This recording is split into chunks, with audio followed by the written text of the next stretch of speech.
단번에 증인석으로 뛰어가 블록스의 얼굴을 강타했기 때문이지. 거짓말쟁이 사겠구나. 내 주먹 맛 좀 봐라.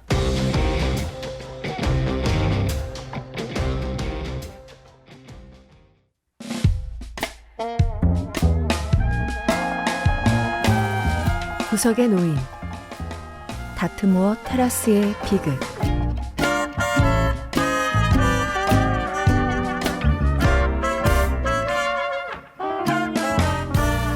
구석에 놓인 오늘의 이야기, 다트무어 테라스의 비극을 준비하면서 드라마 사랑과 전쟁의 소설판 같다는 생각이 들었어요. 세상 이런 어머니가 있을까 싶기도 하는 아주 독한 캐릭터의 어머니가 등장을 하는데요. 친아들을 외면하고 양아들에게 전 재산을 상속하려는 노부인의 이야기인데, 과연 양아들은 무사히 재산을 물려받을 수 있을까요? 물론 구석에 놓인답게 엔딩 반전을 기대하셔도 좋은 오늘의 이야기, 다트무어 테라스의 비극 들려줄게요.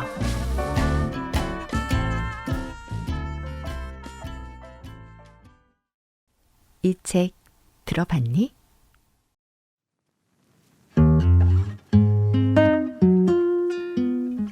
일간지에 흥미로운 읽을거리가 법정과 경찰 관련 기사만 있는 건 아니야. 구석에 앉은 노인이 태연하게 말했다. 그는 언제나 그렇듯 치즈케이크 한 조각을 먹으며 우유 한 잔을 홀짝이고 있었는데 마치 지저분한 늙은 수컷 고양이 같은 모습이었다. 자넨 내 의견에 동의하지 않는군. 폴리 기자가 아무 대답도 하지 않자 그가 덧붙여 말했다. 그래요? 폴리 기자가 대답했다. 내 생각엔 당신이 생각하고 있었던 것 같은데. 예를 들어 율 부인의 비극적인 죽음 말이야. 그가 열정적으로 대답했다. 법원의 신문과 만족스럽지 못한 판결 외에도 그 흥미로운 사건과 관련된 몇몇 정황은 신문에 전혀 보도되지 않았어. 어떤 판결을 받았는지 정확히 기억나지 않네요. 폴리 기자가 말했다. 기자 역시 그가 미스터리한 비극에 관해 이야기해 주길 은근히 기다리고 있었다. 사실 그 사건은 많은 사람들을 당황스럽게 했었다. 판결은 모호하고 장황했지. 배심원은 율 부인의 기절에 계단에서 굴러 떨어져 사망한 것으로 봤지만 그녀가 어떻게 떨어지게 됐는지는 명확하지 않다라고 판단했어.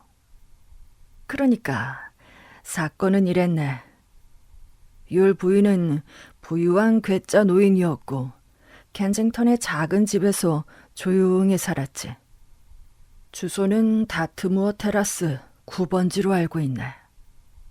그녀는 비싼 취향을 가진 사람이 아니었고 앞서 말했듯이 켄징턴의 작은 집에서 아녀와 요리사 그리고 입양한 젊은 남자와 함께 아주 소박하고 조용하게 살고 있었어. 당연히 이 양자는 모든 비극의 중심에 있네. 율 부인에게는 하나뿐인 아들 윌리엄이 있었고 그녀는 그에게 깊은 애정을 품고 있었지. 하지만 보통의 어머니들처럼 그녀는 아들을 자신이 원하는 대로 계획하고 통제하고 싶어 했어. 반면 윌리엄 율은 자기 나름대로 행복한 계획을 세우고 있었고 어느 화창한 날 그는 어머니의 의견을 따르지 않고 자신이 선택한 여성과 결혼했네. 율 부인은 아들의 배은망덕함에 엄청난 분노와 충격을 받았고 극복할 수 없을 것이라 여겼지. 윌리엄은 내 간절한 바람을 정면으로 거스르고 내가 절대로 인정할 수 없는 여성을 아내로 선택했어요. 윌리엄은 내 유산을 한 푼도 받지 못할 겁니다. 그러나 아들이 내 재산을 탐내고 있다는 걸 나는 알고 있어요. 처음에 부인의 친구들은 그녀가 자신의 전 재산을 자선단체에 기부하리라 생각했지. 하지만 그건 아주 큰 착각이었어. 율 부인은 사람들의 예상을 벗어나는 사람이었지. 아들이 결혼하고 3년이 지나자 부인은 집과 마음속에서 아들의 빈자리를 채워 넣으려 아들을 입양했네. 그녀는 재산을 단체에 기부하는 것보다 특정한 개인에게 직접적인 도움이 되기를 원했고 그런 이유로 아들을 입양한 거야.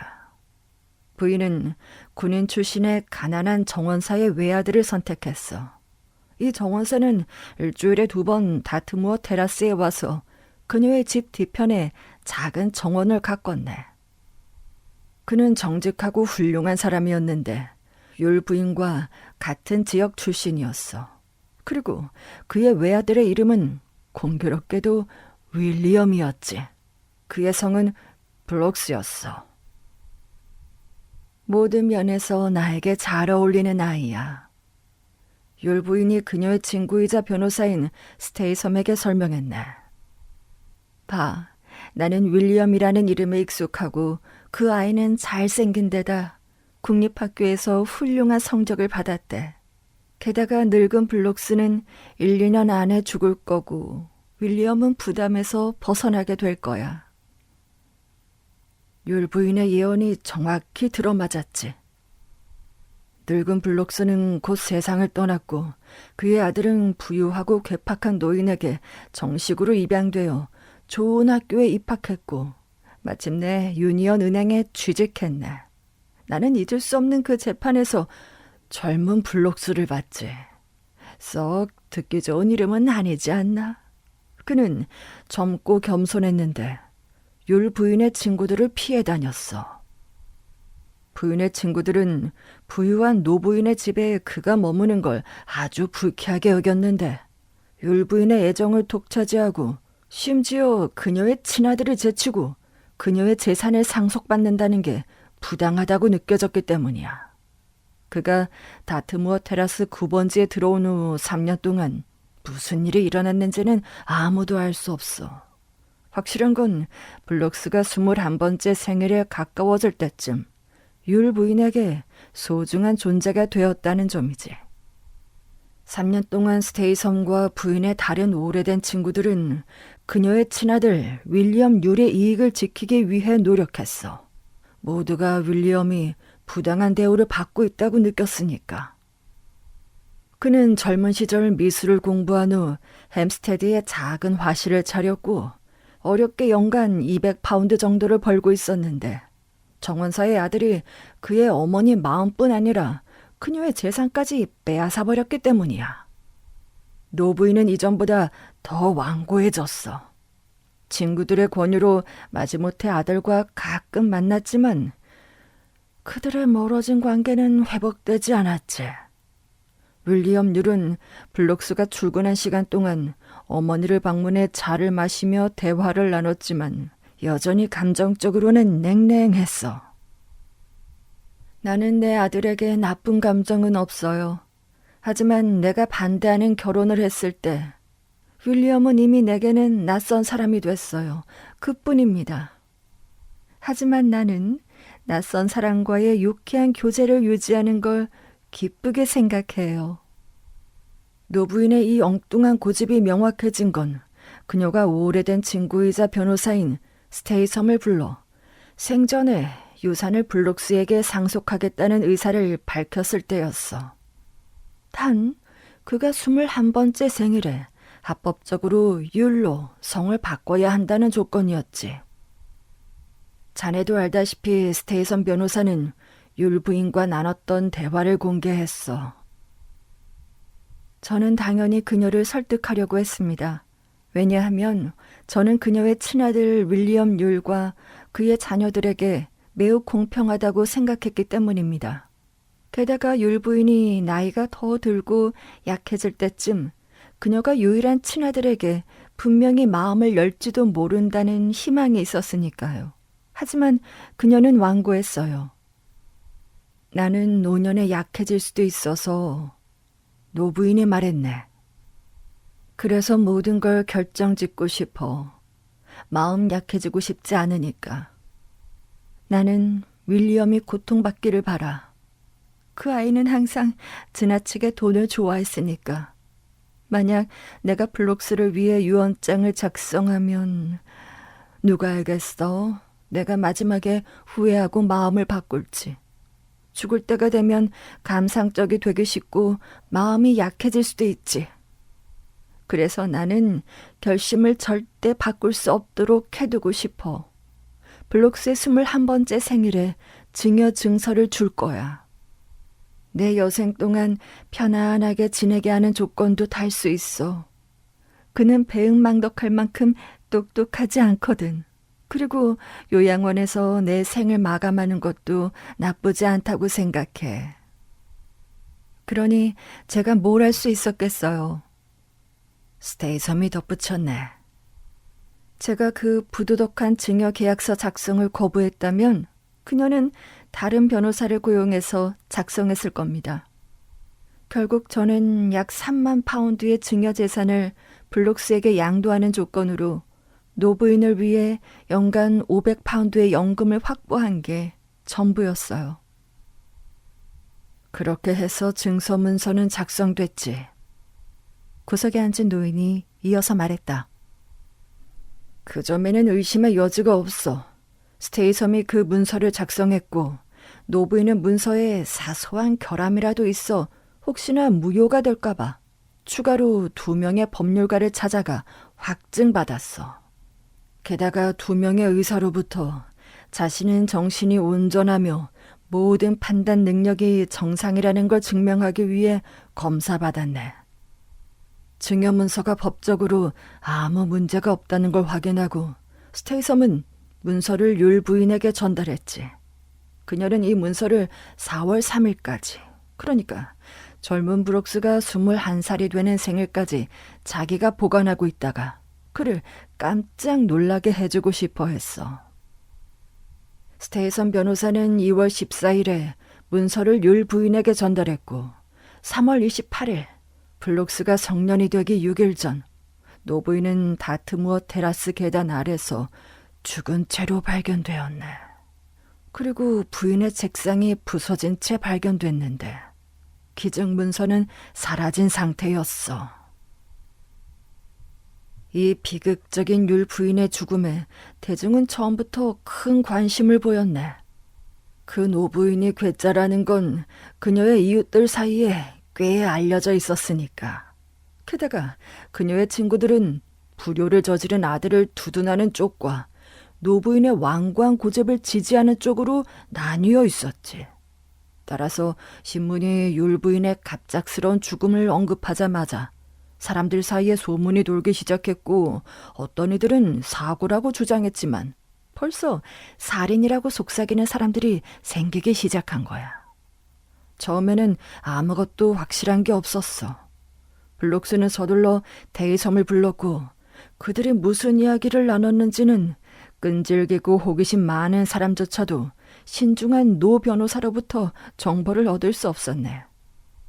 심리는 다음 날 열릴 예정이었고 그때까지는 어쩔 수 없이 호기심을 눌러야 했어. 그러니 그날 켄징턴의 검시관 법정이 얼마나 많은 사람으로 붐볐을지 상상할 수 있을 거야. 물론 나는 늘 앉던 앞쪽에 자리를 잡았는데 이미 그 비극에 깊은 관심이 있었지. 노부인의 죽음 뒤에 숨겨진 두근거리는 미스터리가 있다는 걸 알고 있었기 때문이야. 다트무어 테라스의 가정부였던 애니가 첫 번째 증인이었네.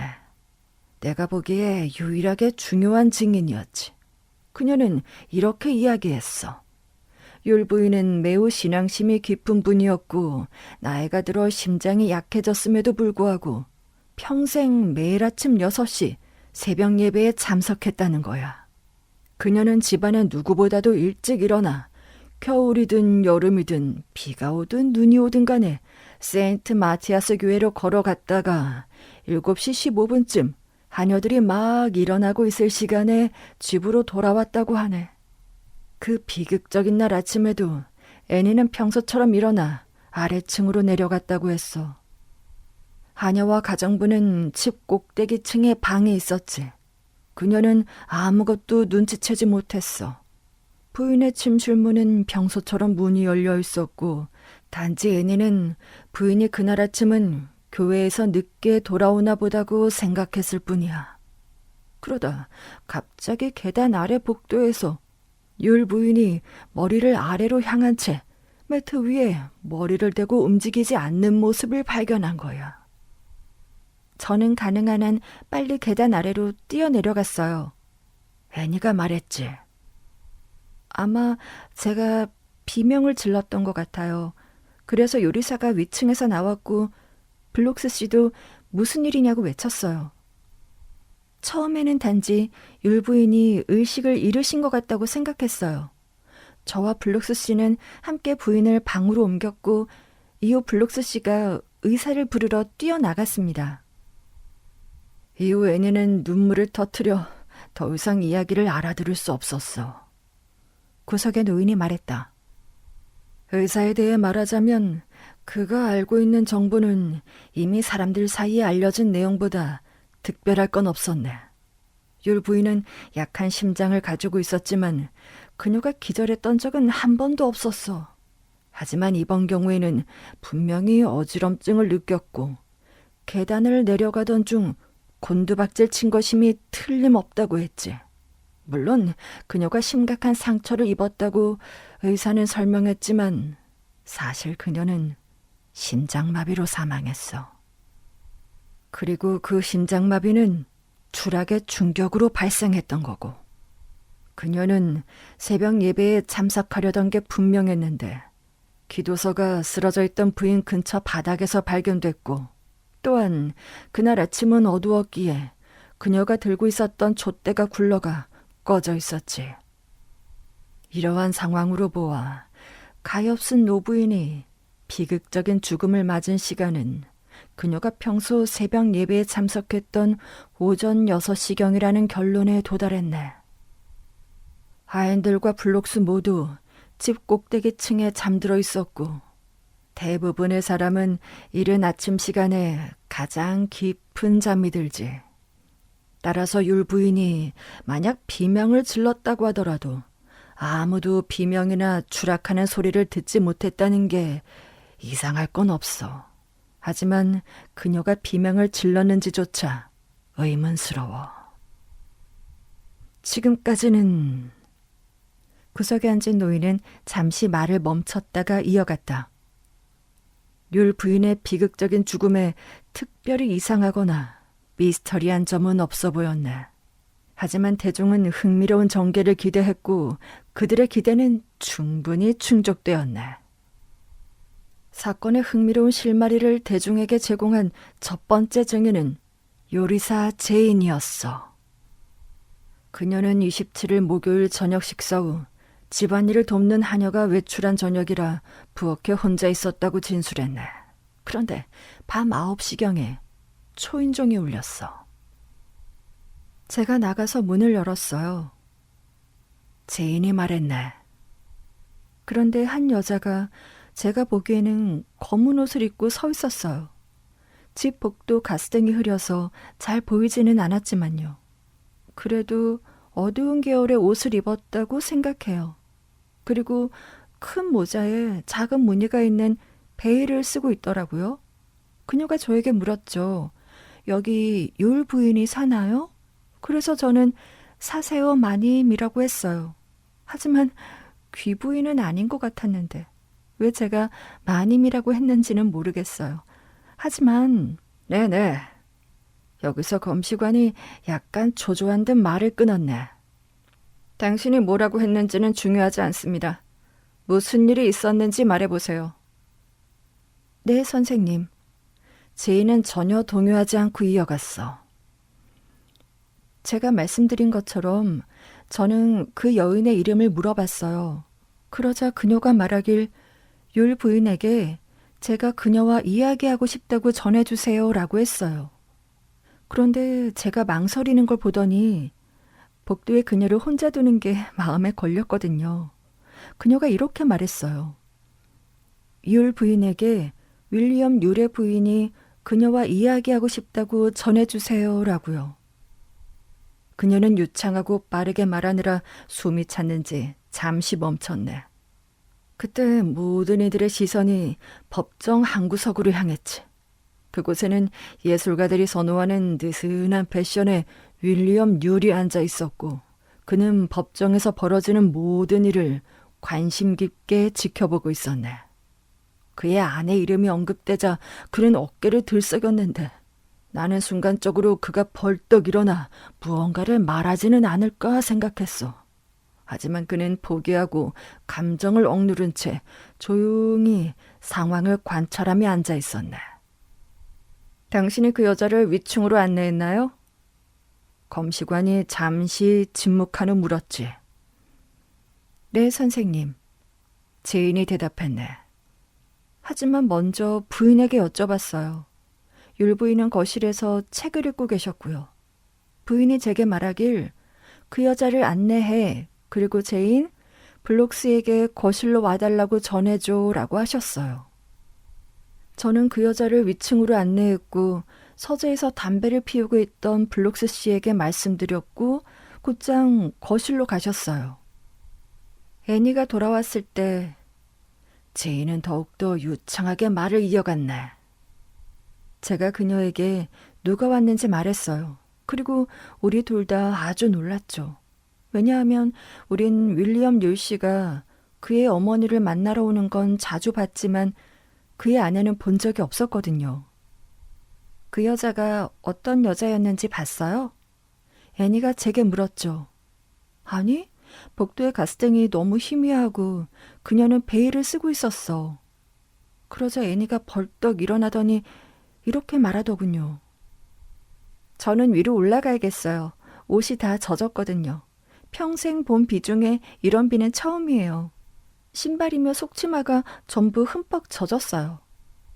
그러고는 애니가 위로 올라갔는데 저는 그때 그녀가 혹시 위층에서 무슨 일이 벌어지는지 엿듣는 게 아닌가 생각했어요.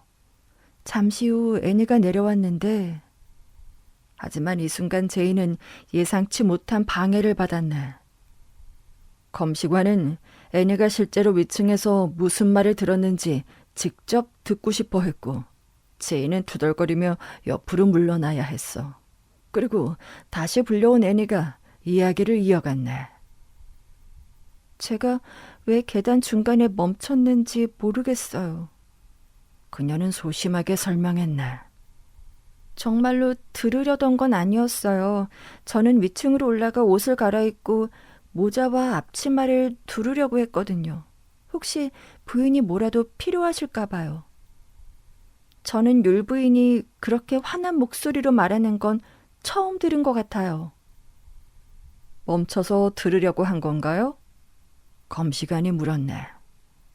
어쩔 수 없었어요, 선생님. 율 부인이 너무 큰 소리로 외치고 계셨거든요. 내 집에서 나가요. 그녀가 말했어요. 나는 당신이나 당신의 귀한 남편이 내 집 문 안으로 들어오는 걸 다시는 보고 싶지 않아요. 그 말을 확실히 들었나요? 검시관이 진지하게 물었지. 성경에 손을 얹고 맹세할 수 있어요, 선생님.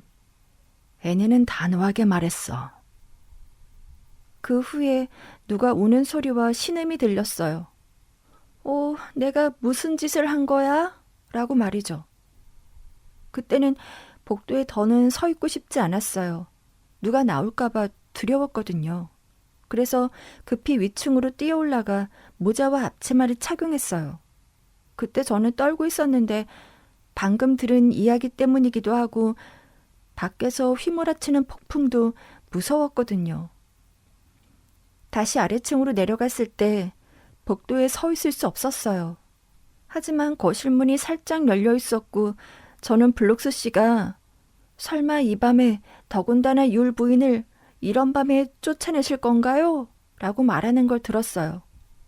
그러자 부인은 여전히 화난 목소리로 이렇게 말씀하셨어요. 좋아요. 여기서 자도 좋아요.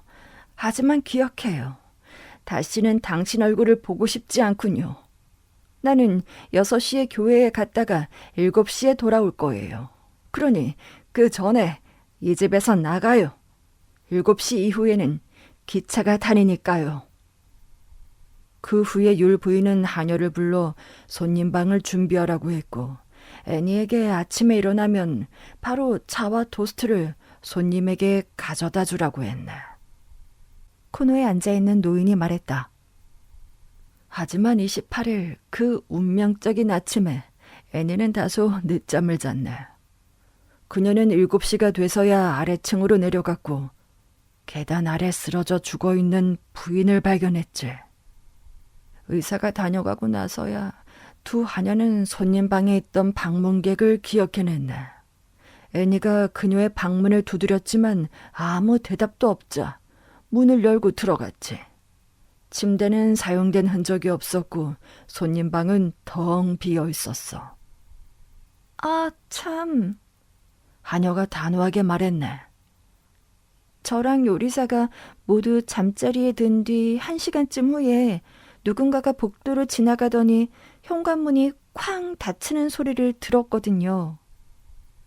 따라서 윌리엄 율 부인은 자정쯤 폭풍우를 무릅쓰고 집을 떠났던 것으로 추정되네.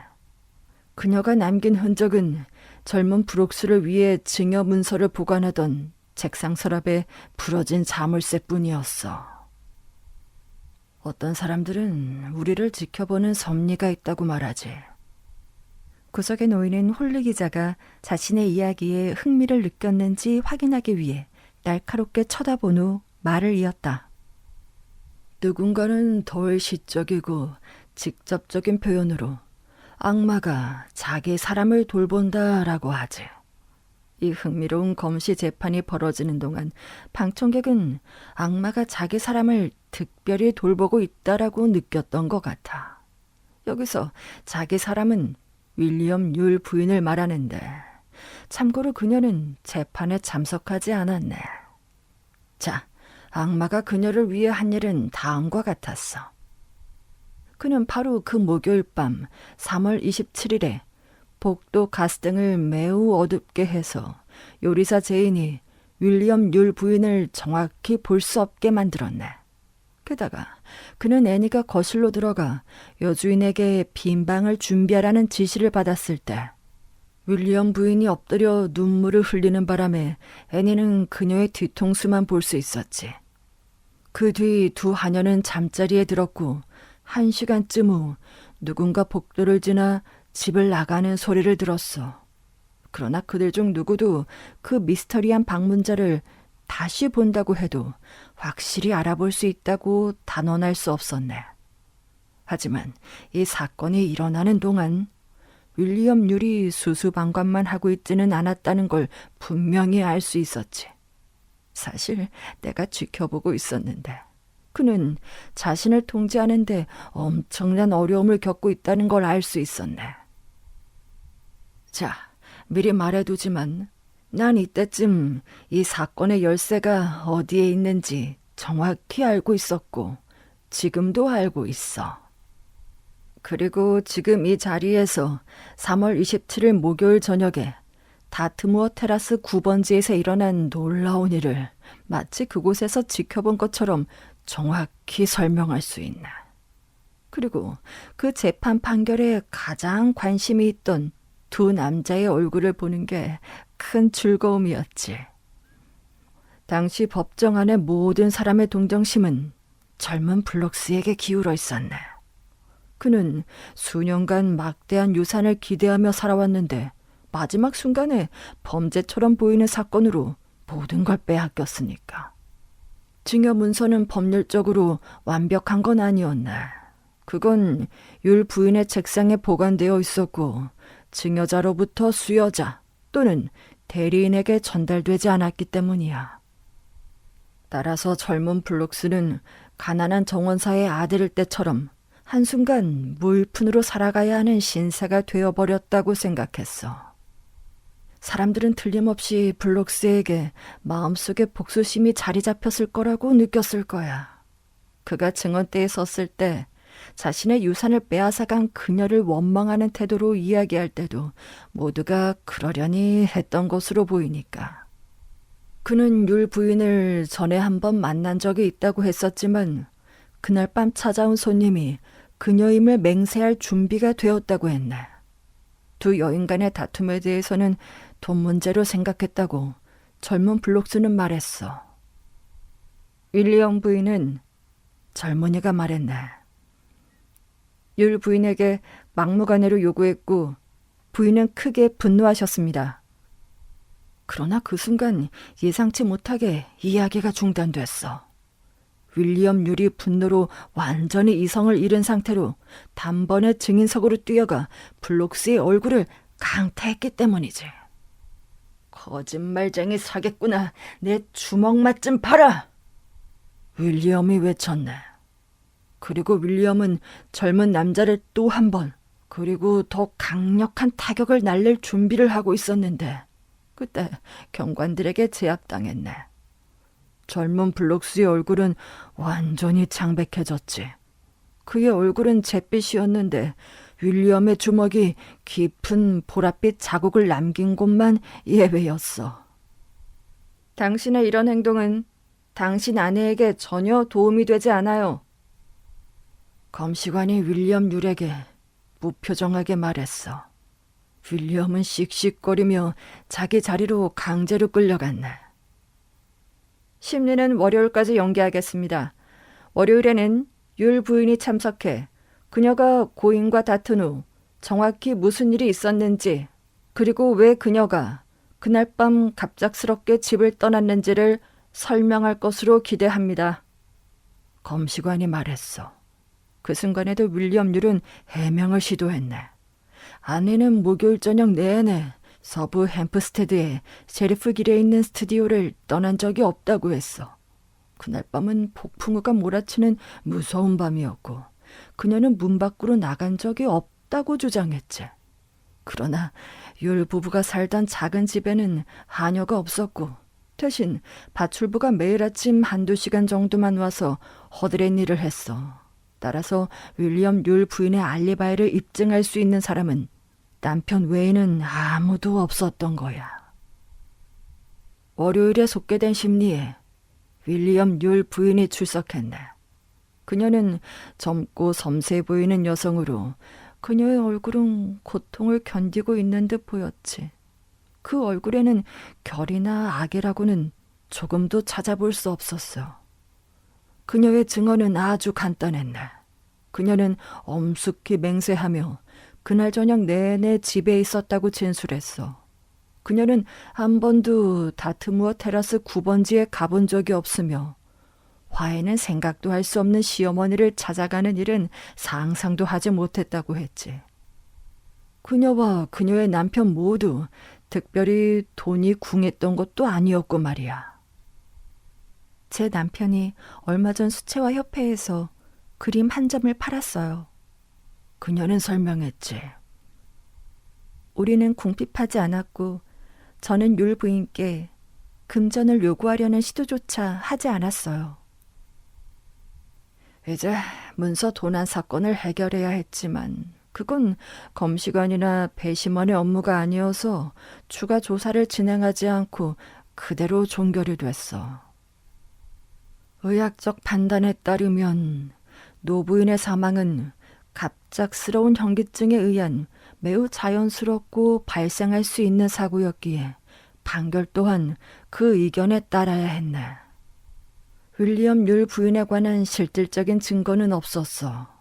오직 한 남자, 젊은 블록스의 증언뿐이었지. 그리고 그의 증언이 편견 없이 객관적일 거로 생각하는 사람도 없던 게 사실이고, 따라서 그가 기소하지 않은 건 지혜로운 결정이었네.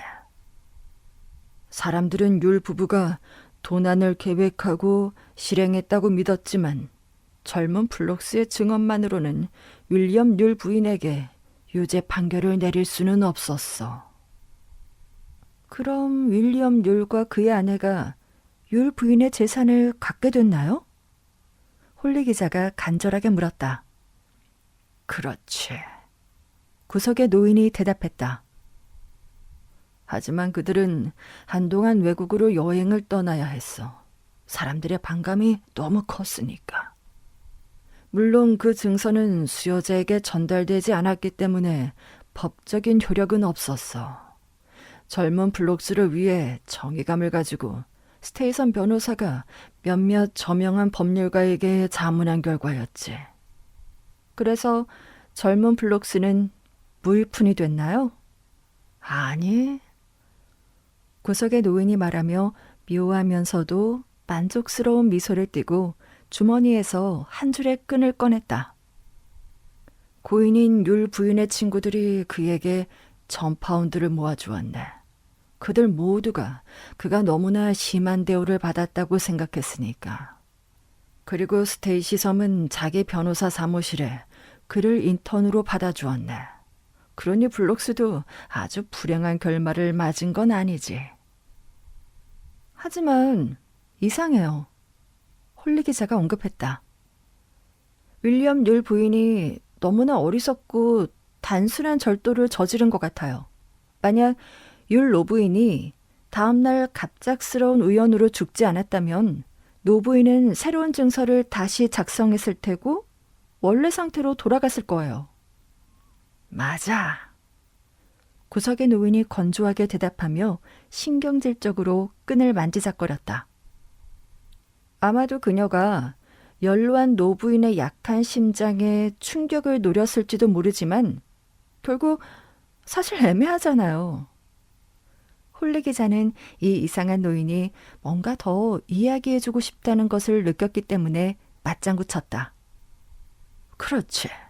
설마 지금도 율 부인의 죽음이 단순한 사고였다고 생각하는 건 아니겠지. 그럼 어떤 이유가 더 있을까요? 홀리 기자가 몰아붙였다. 계단 꼭대기에서 살짝 밀쳤기 때문이지.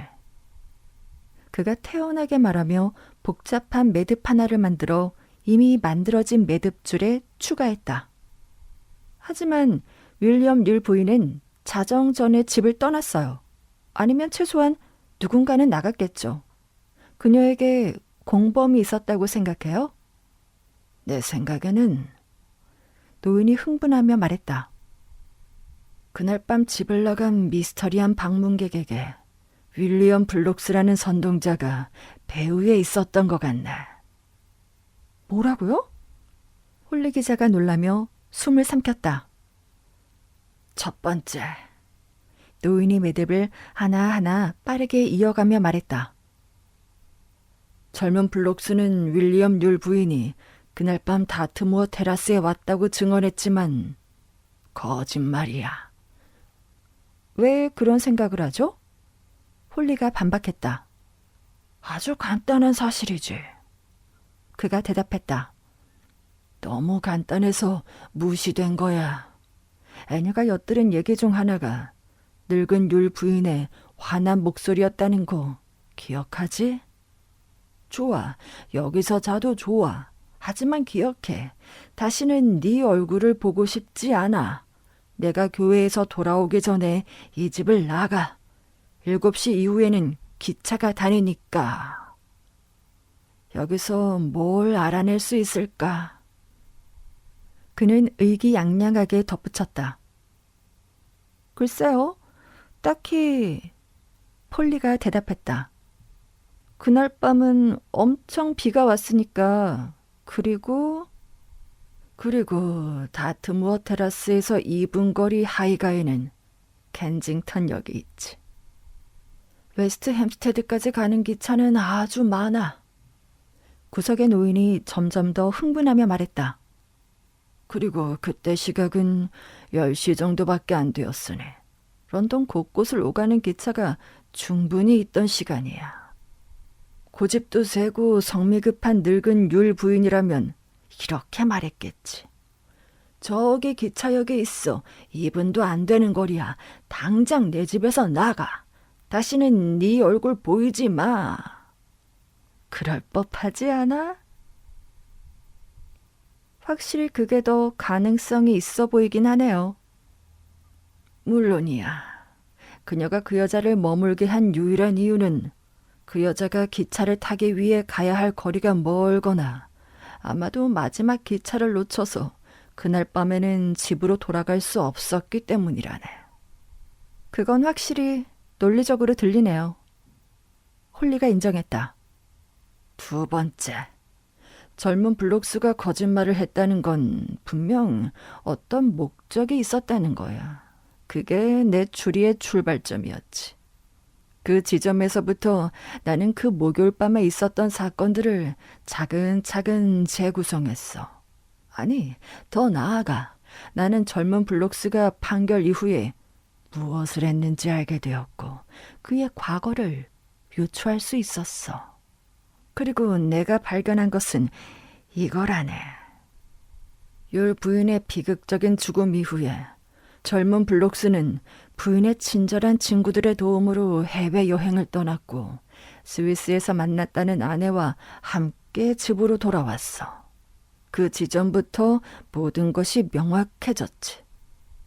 젊은 블록스는 그날 밤 찾아온 사람이 윌리엄 율 부인이라고 맹세했을 때 거짓말했어. 그 손님은 윌리엄 율 부인이 아니었네. 따라서 자신이 윌리엄 율 부인이라고 사칭했거나 자신이 윌리엄 율 부인이라고 믿었던 어떤 사람이었다는 뜻이지. 그 우스꽝스러워 보이는 노인이 계속해서 말했다. 그러니 첫 번째 가설은 배제했어. 젊은 블록스는 윌리엄 율 부인의 얼굴을 알고 있었지. 그리고 그가 거짓말을 했다면 의도적으로 한 거야.